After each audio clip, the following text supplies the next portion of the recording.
Hi, my name's Anatolio.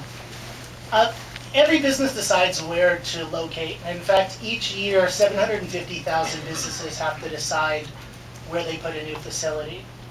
What ZoomProspector does is it helps businesses find the optimal location to start up, expand, or relocate. And it's not like some magazine. I know you see these magazines probably every year where they say the 100 hottest cities to locate. Well, we don't want situations where they're telling you, what is best for you.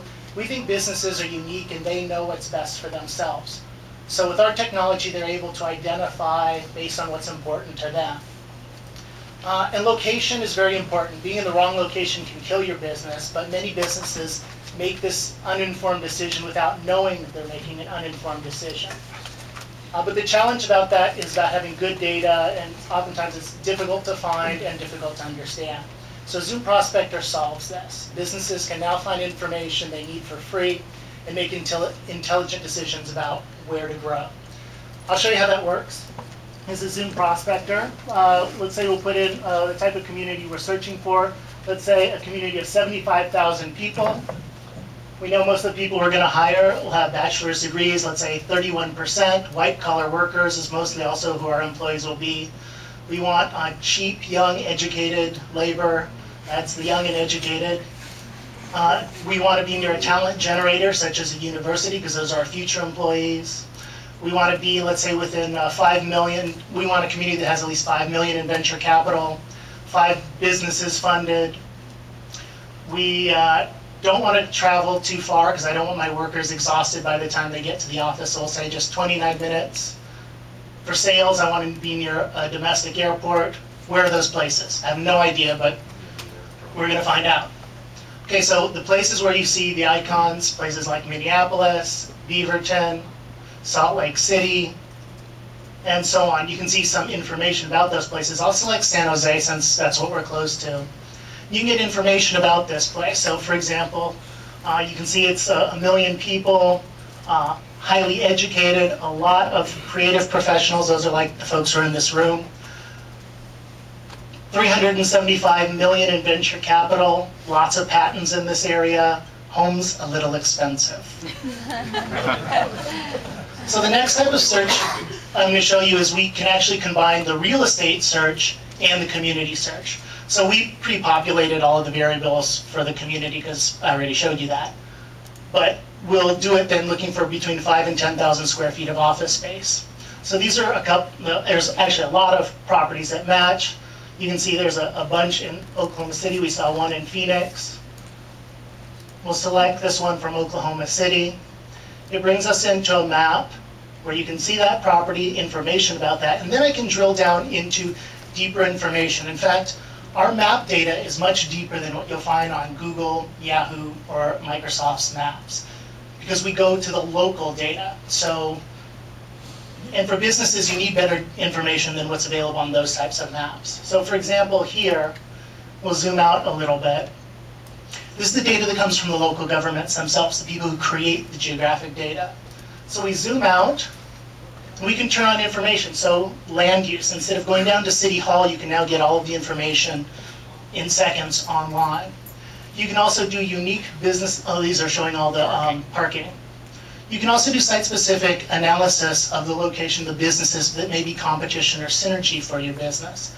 Again, you define who those businesses are and what the relationship they have. So in this case, we'll look within 1 mile of that unique location, and you can see the actual concentrations by industry, the numbers, the specific ones. If I click on any of these, it will drill me down so I can see the specific list of businesses. Am I doing on time? Okay, so I'll also show you, for example, heat maps. So if you wanted to know kind of by age, actually, why don't you? All right, so if we wanted to map age distribution to see where the highest concentrations are of people, in this case 30 to 39, you can see yellow is less, red is a little bit darker. We can also do site-specific demographic analysis. Well, we've got the time, why not? It's zooming out. Oh, zoom out. So here you can see for the whole region where the strongest concentrations are. You could do this if you wanted to identify, where are the people who will be part of my sales force? or where are all the folks with master's degrees or PhDs. You can figure that out both in terms of numbers and also spatially. Oh, okay, so this is an example of consumer expenditures. If you're a retail business, you can see how much is spent on men's apparel. So the typical household is 331.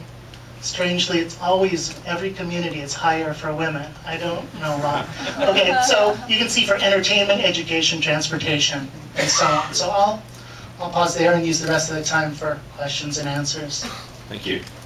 On your maps, can you show the dollar per square foot in the vicinity of where you're targeting to go to in one of these locations? Oh yes, So absolutely. So you can see comparatively what you're going to be paying in that region. Can you repeat the question? So the question is, can you see what the dollar per square foot is? Let me see if I actually go back to, let me close this.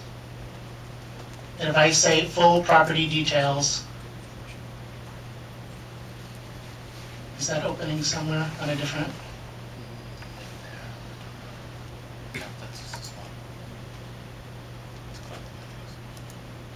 Oh, there we go. Sorry about that.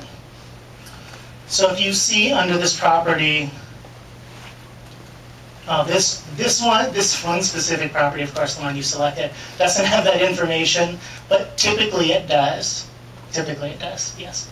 But you see a map to see in that geographical vicinity, what's the dollar per square foot around that vicinity? You can by mapping all of the properties, absolutely. So, can I cheat and ask two questions in the order of priority? One is, what are the various sources from which you're getting this information? I just want to know so that I know how reliable this information is. And secondly,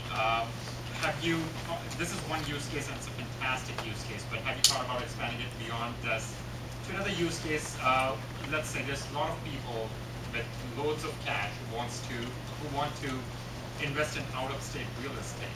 And they want to know a lot about the area that they are investing in without actually visiting that area.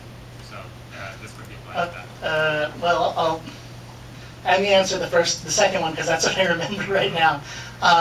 So you can search the entire, well, not the entire country, but all of the, right now I think we have 30 states in our system. We're growing it as we go. So you can do a fairly large analysis. We serve the majority of the 50 largest cities in the US already. New York City is one of our clients.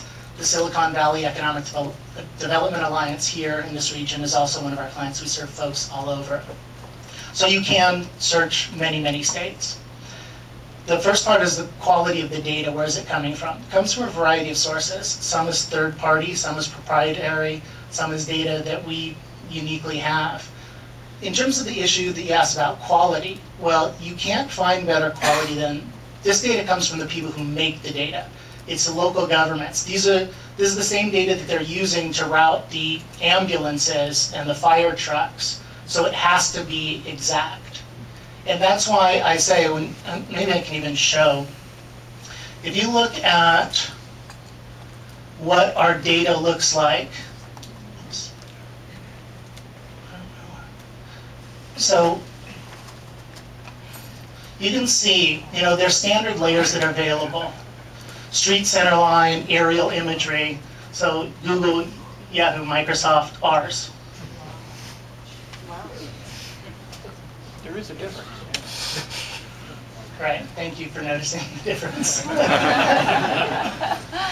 And it's because we have partnerships with all of these organizations across the country. The governments are our partners.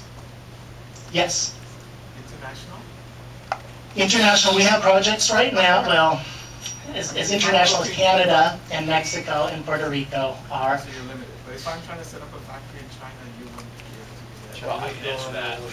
I lived in China for 7 years, so I can answer that question. Actually, China is very against maps, period. So you have a very hard time finding anything on a map in China. So, but maybe in the future, but not today. Yes.